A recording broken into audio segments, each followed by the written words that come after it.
Good evening, everybody. My name is Cindy Horton. I know some of you very well, and I know we've got some new Women with Wings members here, so welcome to you. I'm just popping into Hannah's meeting to do a couple of things, just to let you know where we're at with Women with Wings, and then later on I'll come in and talk to you about our insurance world that we're dealing with at the moment. So we are so excited to get things underway again. I just can't tell you, it's just so encouraging and exciting and positive. We have launched our France tour. You've probably read about that. It did fill right away. Hannah's trip to Portugal is incredibly interesting. Two totally different areas, completely different experiences, but tied together with active and fun and great food. So we're just excited to talk about it tonight. Coming up soon, we have Newfoundland. It will probably be launched in a couple of weeks' time. And also the Yukon, which we'll be doing in February coming up as well. So there's a few more trips that will be rolling out over the next few weeks as things settle down and we're able to get contracts in place. So welcome, thank you, and enjoy the meeting. Thank you, Cindy. Thank you all so much for joining us tonight. It's great to have you online, even though I can't see you. Hopefully, if you join the trip, we'll be able to get together for a few walks before and get our walking shoes on. So I'm going to talk to you about the itinerary, and then like Cindy said, she's going to delve into our insurance updates, which is all very important after COVID, of course, which I'm sure you all know. So this 2-week holiday is starting in Porto, and we end the first week in Lisbon, and we'll be going down to the Western Algarve for the second week, which is the walking week. It's from October 12th to 26th, and I get the awesome privilege of being the escort with Women with Wings. We'll also have a local guide for the first week from Porto to Lisbon, and then also another local guide, separate one for the walking week in the Western Algarve. So I'm just going to bring up our map here. So the first week here, you can see the red dots on the left-hand side. We start in Porto for the first night. We go into the Douro Valley for second night, down into Coimbra, which is the historical university town. Stay overnight in the town of Batla. Stop for a couple hours in Nazaire. 2 nights in Óbidos, and a stop in Sintra at the bottom there before moving on to Lisbon. And then our second week, you'll see we transfer from Lisbon to Vila Nova del Mil Fontes. We'll be there for 3 nights for the start of the hiking tour. Then we move down to that second dot near the end, which is a small little coastal town for 2 nights, and then ending up in Sagres for 2 nights and flying out of Faro. So flying into Porto and out of Faro. The transfers are included for this tour for the majority of the group. So if there's, let's say, 5 or 7 people arriving at the same time into Porto, we'll arrange the transfers. If you decide to arrive a few days earlier or just not with the majority of the group, the transfers are not included, but we'll still be able to help you with that. And same with the outbound from Faro. So we start in Porto. We'll be staying at this hotel, which you can see in the middle with the pool. Most of our hotels that we're staying at have a pool, which is really nice for after those long hikes we'll be taking. The photos can be seen a little bit more grand than what we'll be actually seeing. Of course, they put their best foot forward, but it gives you a nice idea. This hotel in particular, of course, has a pool on a rooftop terrace overlooking the ocean, which is absolutely lovely. So on our first night when you arrive in Porto, we'll have a guide meet us and give us an overview of what to expect during the week. And we'll really kick off on the second day. We'll explore the area of the town in Porto. And of course, we'll be able to do some port tasting, which will be fantastic. We'll end that second day transferring to the Douro Valley to go to our second hotel, which is amongst a vineyard as well, with stunning views of the Douro Valley. This hotel is very historical, and as you can see when we get inside, and also historical with a pool, nice little twist, very modern. Anyone can spot the person in the mirror on the left-hand side. It's like, where's Waldo? So on that third day, we'll be exploring the Douro Valley. So we'll get to have a transfer around the vineyards and do a lunch and wine tasting in the local vineyard. We'll have some free time in the afternoon where you can read a book by the pool, maybe take a little boat tour on the river. And of course, we'll do that wine tasting as well. We'll then be transferred to the town of Coimbra. So this is the university town. It's the second oldest university in Portugal, which was dated back to 1290. This hotel, of course, is a little bit more modern than that. Again, with the lovely pool. So the town is very separated between the upper village and lower village. So we'll be starting our walking tour at the top and working our way down. All these guided tours are walking tours during this full first week. So we'll be getting our legs ready for the second week. So walking shoes are definitely necessary, or sandals. After Coimbra, we'll be transferring to the town of Batla, where we're here for one night. This hotel in particular is right next to, as you can see in this photo from the restaurant, the monastery of Batla, which is the main center of the town. And we'll be able to go and visit that monastery the next day. So we arrive at this hotel in the evening, have some free time to explore. The next day we'll be entering the monastery and we get to visit the cloisters and see the lovely stained glass windows and get some history in there. During that second day, so that next day as well, we'll be transferring to the town of Nazaire. And if anyone knows Nazaire, it's known for their big wave surfing, which starts in October. It's October to February. So hopefully we'll catch the beginning of the big wave surf. It can get up to 65 feet and sometimes in some instances even 100 feet, which would be really cool to see. You can get right out to the edge of that cliff and watch them surf, or even just watching the waves come in is pretty. It's a nice seaside town. If you don't want to do that, you can explore the town as well with some free time. And this is in the summer, so you can see the difference between that first and third photo, the difference in the waves. From Nazaire, we're not staying overnight, but we will be heading on to Obidos. This is where we are at for 2 nights. I'm very excited for this hotel. Doesn't have a pool, but this is the book lover's dream. You can see this is the bar and restaurant with books surrounding, and also a book theme in the bedrooms, which is very interesting. The bedrooms, as you can see for some of these photos, are double beds, but of course they will be twins if you opt to have a twin share room. And as well has a lovely rooftop terrace. Obidos is that quintessential Portuguese town, the whitewashed buildings, small alleyways. We'll have some free time here this evening so we can get lost and explore.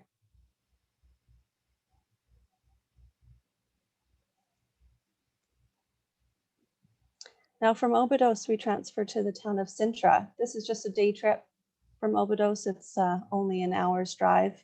Sintra is known for the palace here, very brightly colored.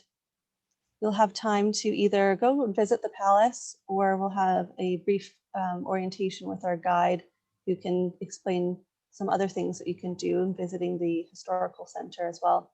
It's a nice town to just walk around in, maybe get some lunch or a coffee if you don't feel like visiting the palace. Then from Sintra, we move on to our last stop, which is Lisbon.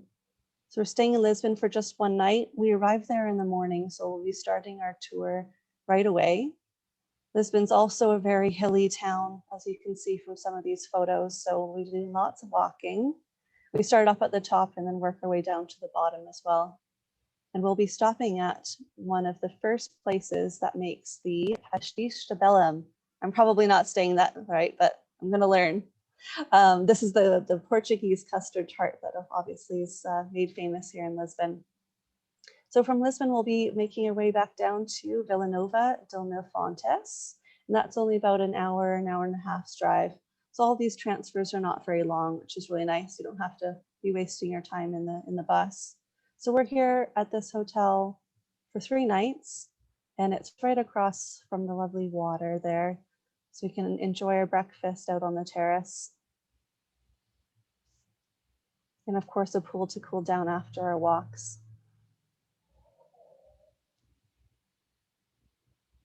All of these towns along the coastline here are small fishing villages, very Portuguese, absolutely lovely, whitewashed with a little splash of color. So now getting into our walking. The walks are a little bit more difficult in terms of length than what we had last year. So we're between 9 and 13 kilometers a day, roughly between 200 and 450 meters elevation gain. And that's between 4 and 5 hours of hiking, depending on the group's hiking abilities. You can see from these photos that the terrain is mainly sandy. There are some hard packed sand, as well as some loose gravel and rocks as you get closer to the cliff's edge. So a good hiking boot is necessary, something with a good sole. High tops aren't necessary, but it can also be helpful to keep the sand out of your shoes, or just a regular hiking shoe. Now, 450 meters might seem like a lot of elevation gain, but stretch over that period of time, 4 to 5 hours, it won't be as bad. 450 meters is like the tunnel bluffs in Lions Bay, if anyone has done that as a comparison, but that's only a 2-hour hike. So that can be quite intense. So this way, when it's stretched out over that whole day, it won't be as bad. We'll be hiking a lot on the cliff's edge overlooking these lovely beaches. There will be time to swim, however, it will prolong our hiking days. So if we all want to stop and have a little swim, we can. For the beginning of the week, we'll be meeting our new guide, and they'll go through what to expect for each of the hikes, and the day before as well. So if there is a stop to take a swim, they'll let us know, and we can pack our swimsuits the night before. So this is an example of how we might be coming down from the cliff's edge on the right and making our way down to the beach. So there's no steep climbs, there's no cliff climbing or rock climbing, just mainly undulating pathways, which will be lovely. This is our second stop here in Arafina, staying at another hotel with a pool. Very exciting. Arafina will be one of the days that we have a free day. So that will be on our fourth day of hiking. And if any of you have any leg strength left in you, Arafina is known for as their surfing town. Maybe I can convince you to come surfing with me. That'd be fun. Or if not, you can relax by the pool with a book or go and explore the town of Arafina. This is an example of the boardwalk going down to the beach. So you won't have to be climbing all the way down. It's a nice, gentle boardwalk, make it a little bit easier for you. And some of the hikes will be like this, where you'll be right on the cliff's edge, but there's always a chance or an opportunity to walk away from the cliff if you're not too good with heights. So this is our last hotel in Portugal, in Sagres. A lovely modern hotel, again with a pool. Again, there'll be double beds if necessary.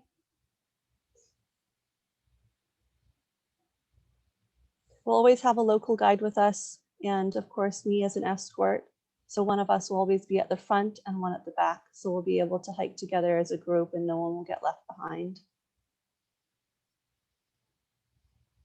So one thing I just wanted to mention in terms of hiking abilities, if you're thinking of this tour, just have a couple questions to think of to see if this tour is right for you. So we're thinking, how many times a week do you hike? How long are your hikes? And what kind of hikes do you do?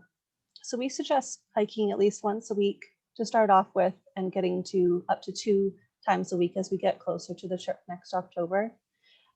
We suggest around 6 kilometers, which can be roughly 3 hours depending on your hiking ability.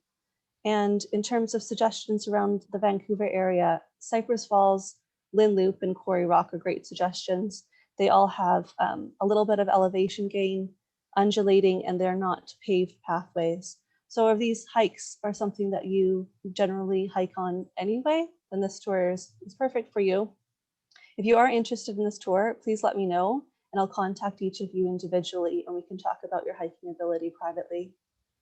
In terms of the flights generally come out around 330 days prior to departure, which will be around November this year.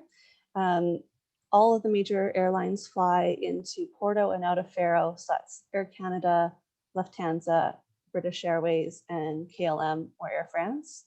You can expect to pay between $1,400 and $1,700 for an economy ticket, but again, that will depend on the airline that you're traveling with and the itinerary. So as we get closer to November, we'll be able to help you with that as well. So I think that's all I wanted to talk about for the itinerary. Cindy, did you want to talk about insurance? Sure, I will. Thanks, Hannah. Great job. Great tour, actually. I think you're going to have a wonderful time. Just a couple of comments on the presentation. I'm not sure if you all picked up on this, but Hannah used the term local guides a number of times, and that's a pretty big shift for us. We've been doing a lot of our tours with HF Holidays, which is based out of the UK, and they send their local British guides down to, well, it's not down, it's wherever they happen to be, wherever the tour happens to be. And we just think for what we're looking for, local guides provide much more information. They can answer more questions about history. They know the trails. They've done them several times over. We have the opportunity to talk to them in advance, so Hannah can develop a relationship with the guide, and we see that as a really, really positive shift. So that's something that we've changed up a bit with Women with Wings. And the other thing is, if any of you did not see the June 16th town hall, one of the things that we've done with all of our tours moving forward is we are including in the budget a local support fund. So the leaders will have X number of dollars to put to a local charity that they will have researched in advance. So it gives the leaders a chance to really understand what's going on in the area that you're going to be visiting. And it could be anything from kids' lunch programs at schools, or a women's shelter, or something to do with wildlife, whatever's appropriate for that particular tour. So that's another real positive. I wanted to let you know about that. I also wanted to let you know that Hannah is an amazing hiker. You probably gathered this, but she's hiked her way through the pandemic, and we talk several times a week. And so to talk about the hikes that we've done and where we've been, and of course she outruns me and out hikes me and outwalks me. But I'm just so proud of you, Hannah. You did an amazing job. Oh, so you're in thanks. good hands. That's what I'm trying to say. You're in very good hands on this tour, that's for sure. Need to talk to you a little bit about insurance. So I call this my Insurance 101 chat. And I know there is a handout, which if you haven't had it yet, you'll be getting shortly. Here's the story. Before the pandemic, before COVID, cancellation insurance was covered if you had to cancel for something like a pandemic. The insurance companies have pulled that. They recognize that this is an ongoing threat, and they will not pay out a regular claim based on canceling for reasons of COVID.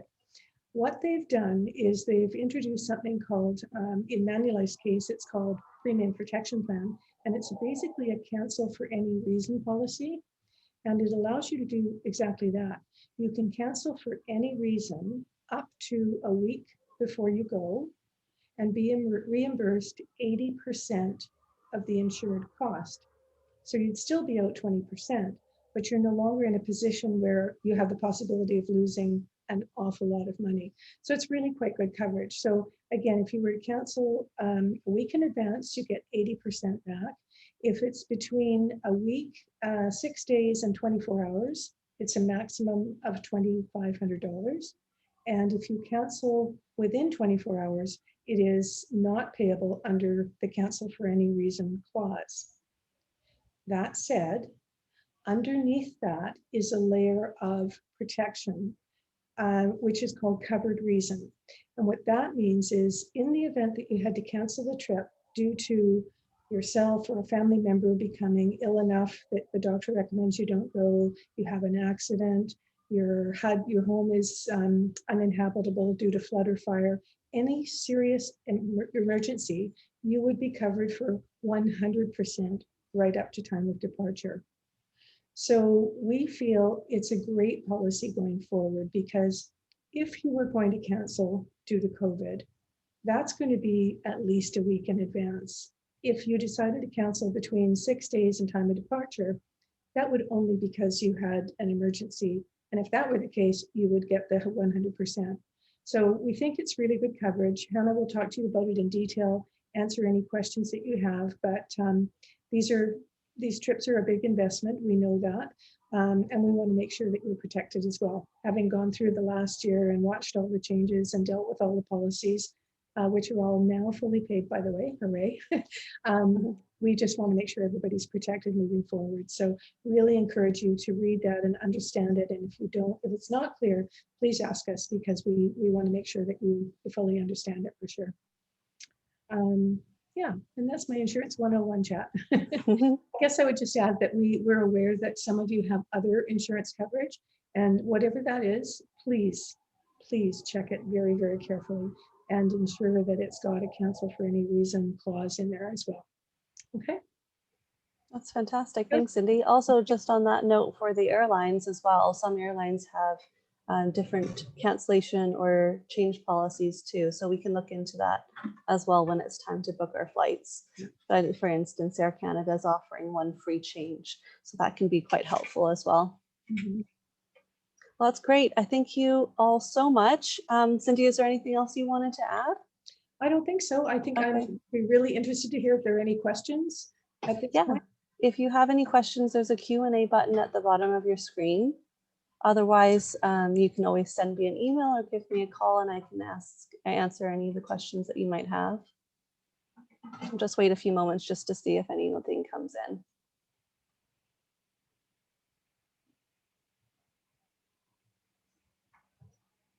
Oh, yes, there is one other thing. We have a couple other people who have expressed interest in this tour that were, of course, not on the canceled trip from last year. So if you can all please let me know if you are interested by this Friday, then I will be opening it up to the other people who have shown interest on Monday as well. And I'll be posting this Zoom presentation, which is being recorded. We'll be posting it on our website. So if you have any friends that are interested, you can also direct them to the website on Monday. I don't have any questions that have come in, so I will leave it at that. And if you do have any, please send them on my way. And thank you all so much for joining us tonight and taking the time to learn a little bit about our trip to Portugal. I'm very excited to be going on it with you. Good night, everybody. Great job, Hannah. Good night. Good night. Bye. Well.